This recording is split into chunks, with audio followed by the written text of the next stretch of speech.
Government negotiator Miriam Coronel Ferrer continues to hope that Congress will pass the proposed Bangsamoro Basic Law by the end of September this year.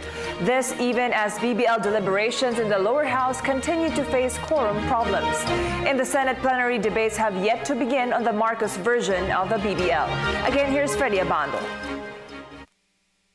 Although plenary debates for the draft Bangsamoro Basic Law has been resumed this week, its progress is still haunted by the absence of a forum sometimes.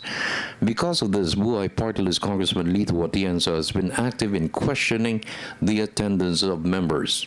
Atienza stressed it's a must for every member of the House to be present and participate in the floor debates for a measure that will impact on the long-term security and stability of the country. If I would suggest, Speaker, meron naman tayong rules to be followed. Pag yung talagang tardy o absentee o for no reason hindi nakakadalo o hindi dumadalo, ay pwede namang disiplinahin ng House yan. We have that mechanism of discipline. Hindi ginagawa . Yun lamang tardiness, meron ding paraan yan kung gagawin ng liderato. Hindi rin ginagawa yan. So the cause of absenteeism and tardiness, inability to form a quorum, dahil na rin sa hindi ini-implement ng leadership yung rules of the House, which they approve. The chairman of the House Ad Hoc Committee, Congressman Rufus Rodriguez, faces a formidable challenge to complete the debates before the proposed 2016 national budget is approved and submitted to be approved on second reading. Professor Miriam Coronel Ferrer, the government's chief negotiator with the Moro Islamic Liberation Front, is hoping Congress will beat the deadline by September 30. The Senate will tackle the BBL on the floor next week after Senator Bongbong Marcos delivered his sponsorship speech last Tuesday. In the House, we still count on the leadership to be able to mobilize the legislators to really get the plenary sessions going. We know that there are still some interpellators lined up, but and it's really difficult to still introduce anything new or restore what have been removed. But in any case, it's not entirely impossible because there's still the period of amendment. So we probably would have to focus on critical issues that will need some rethinking and further amendments, and we can get that going.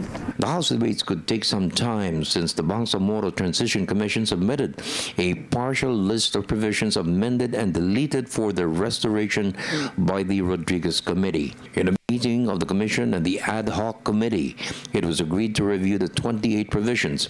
House Majority Leader Naphtali Gonzalez stressed it's a must for the House to pass a Bangsamoro Basic Law that will comply with the Constitution. Mahirap kaming pagsabihan ng that they will not accept any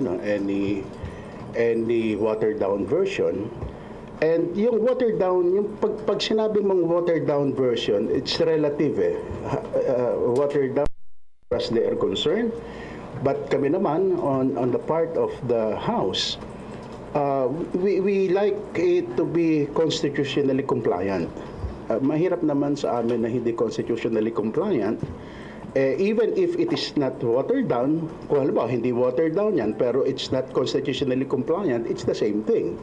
One contentious issue is the opt-in provision, which has been rejected by members given their fears that the core territories of the Bangsamoro will extend beyond their borders.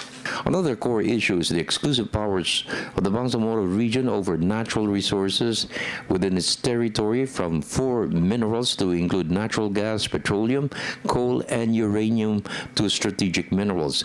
Ferrer said this provision is vital for the development of the Bangsamoro Autonomous.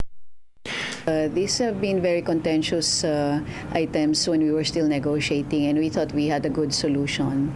Reverting back to the 9054 or the old formula actually brings back all the issues. So we think that maybe some rethinking on that, some more push on from our allies in both houses can straighten out those specific provisions relating to inland waters, minerals, fossil fuels, and so on.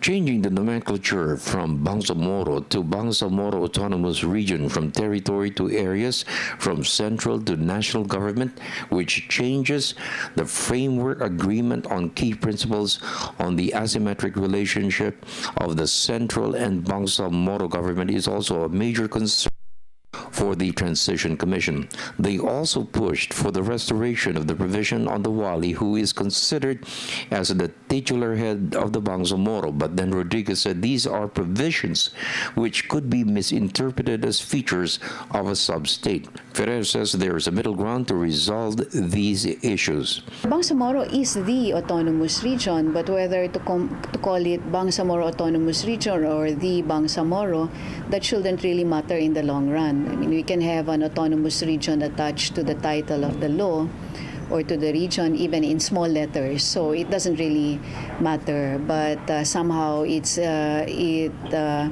shouldn't be one of the more critical issues if you're able to make some adjustments on that. And we agree on the fact that it is basically the autonomy that's provided for in the Constitution. The wali is not in the comprehensive agreement, so to that extent it's an add-on feature. There may be pros and cons in having a wali, but at the end of the day it's probably not high up on the list of the items that would have to be somehow restored, find some restoration in the final bill. If Congress approves the BBL by September, candidates for the leaders of the Bangsamoro government will file their COCs in October. Plebiscite to approve the law will be conducted in January. Election of leaders will be simultaneous with the national elections in May. For the People's Television Network, this is Freddie Abando reporting.